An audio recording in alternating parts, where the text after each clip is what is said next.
ओम शांति। बाप दादा के राज दुलारे, नैनों के नूर, अखंड तपस्वी, राजयोगी, राज ऋषि, बाबा की इच्छाओं को, बाबा की आशाओं को पूर्ण करने वाले सर्व ब्राह्मण कुलभूषण भाई बहनों को ईश्वरीय याद प्यार स्वीकार हो।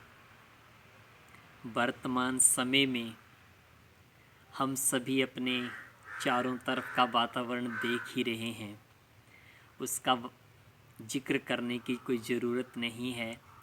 जो लॉकडाउन का समय है, इसके बाद तो सबको, सभी बाबा के ब्राह्मण बच्चों को ये एहसास होने लगा है, महसूस होने लगा है कि अब बहुत नाजुक समय हम सबके सामने आ गया है।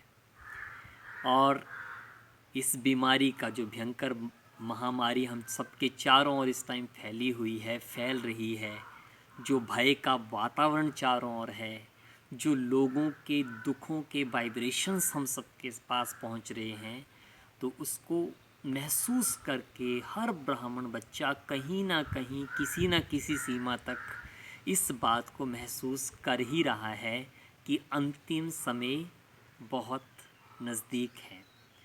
और क्योंकि अंतिम समय बहुत नज़दीक है, इसलिए हर कोई अपनी तरीके से योग का चार्ट रख रहे हैं, तपस्या कर रहे हैं, सोमान का अभ्यास कर रहे हैं और अपने आप को आगे बढ़ाने का पुरुषार्थ कर रहे हैं।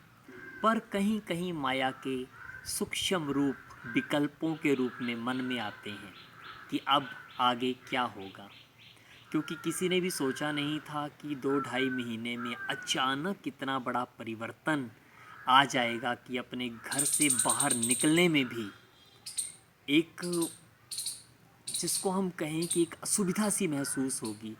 एक गली से दूसरी गली तक नहीं जा पाएंगे, किसी के पास नहीं जा पाएंगे। लेकिन बाबा के निश्चय बुद्धि बच्चे आज इस बात को और ही निश्चय से महसूस कर रहे हैं कि बाबा का एक एक वर्षंस, एक एक महावाक्य सत्य सिद्ध हो रहा है। क्योंकि बाबा ने कहा है, पहले ही कहा है कि बच्चे जो कुछ भी होना है अचानक होना है, और सब कुछ अचानक हो रहा है। वहीं बहुत सारे बाबा के बच्चों के मन में ये भी संकल्प उठता है कि क्या भी विनाश आ गया, क्या ये अंतिम विनाश के जो सीन है उसी के संकेत हैं जो कुछ हमारे सामने हो रहा है। और कहीं कहीं तो ऐसे यज्ञ में भी यहाँ वहाँ की अफवाहें भी हम सुनते हैं, यहाँ वहाँ के समाचार हम सुनते हैं, कहीं यज्ञ के समाचार सुनते हैं, सेंटरों के समाचार सुनते हैं, तो कहीं ना कहीं ब्राह्मण बच्चों के मन में संदेह और क्वेश्चन मार्क लग जाता है, प्रश्न लग जाता है। जबकि बाबा ने पहले से ही कह रखा है कि बच्चे, अंतिम पेपर 1 सेकंड का होगा, और उस 1 सेकंड के पेपर में किस चीज़ की चेकिंग होगी कि हमें भगवान के ऊपर कितना निश्चय है, हमें ब्राह्मण परिवार के ऊपर कितना निश्चय है, हमें ड्रामा के ऊपर कितना निश्चय है, और हमें स्वयं के ऊपर कितना निश्चय है। इसलिए हम सभी बाबा के बच्चों को इसमें अंडरलाइन करके इस बात को पक्का कर लेना चाहिए कि निश्चय बुद्धि विजयंती, और संशय बुद्धि, इसके आगे का शब्द तो आप जानते ही हैं।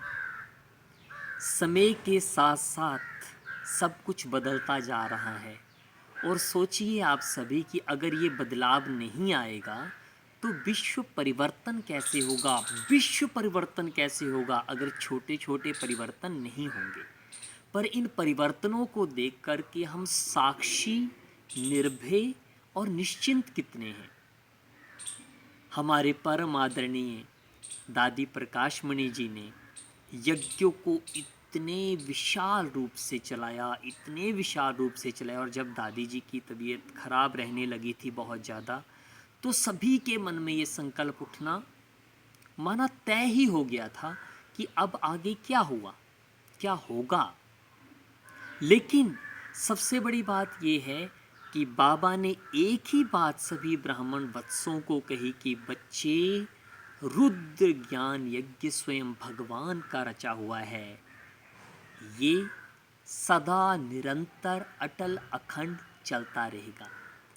दादी जी अब व्यक्त हुए थे तब, प्रकाशमणि दादी जी, लेकिन उसके बाद हमारी शिव शक्ति बहनों ने परम आदरणीय दादी जानकी जी के साथ कंधे से कंधा मिला करके, यहाँ तक कि दादी प्रकाशमणि जी के साथ निरंतर रहने वाली हमारी मुन्नी दीदी जी और उनके साथ हमारी सभी वरिष्ठ बहनों ने, जोन इंचार्ज बहनों ने, विदेश की बहनों ने, सभी ने कंधे से कंधा मिला करके ऐसा साथ दिया कि ये यज्ञ विशाल वट वृक्ष बन गया।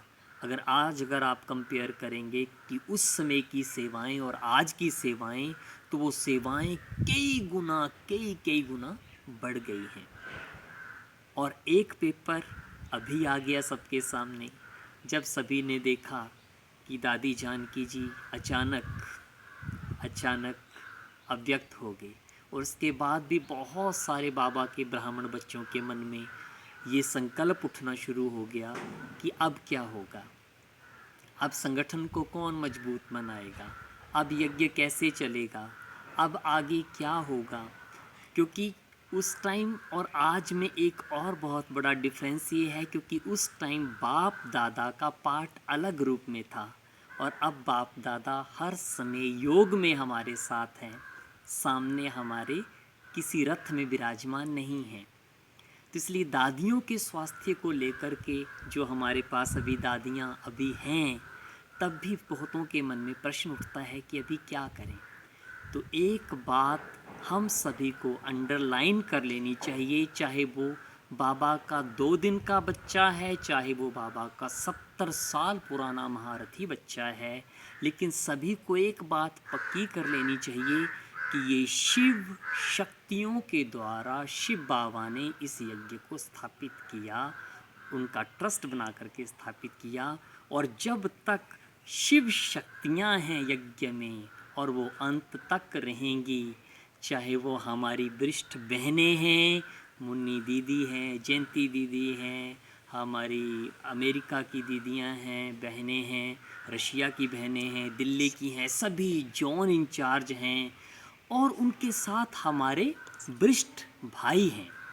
तो ये जब तक हमारा शिव शक्तियों के हाथों में नेतृत्व है, यज्ञ की बागडोर है, तब तक ये यज्ञ निरंतर चलता रहेगा और यज्ञ इस संगम युग के आखिरी पल तक रहेगा। क्योंकि इस यज्ञ से ही विनाश ज्वाला प्रज्वलित होनी है, विश्व परिवर्तन होना है, उड़ती कला का एयरपोर्ट बनना है। इस यज्ञ से ही सतयुगी दुनिया की शुरुआत होनी है।